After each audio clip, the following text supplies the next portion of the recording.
Ontario's blizzard warnings are trending due to recent extreme weather impacting parts of the province.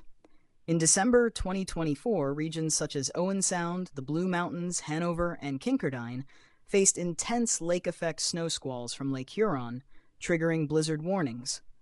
Some areas saw up to 80 centimeters of snowfall, making travel nearly impossible.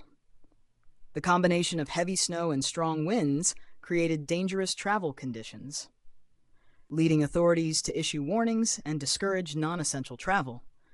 Such significant weather events often spark heightened public interest and widespread media coverage, pushing these topics into trending discussions.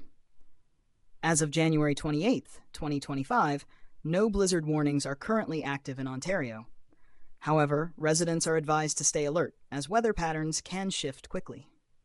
Regularly monitoring local updates and following Environment Canada advisories is crucial for safety.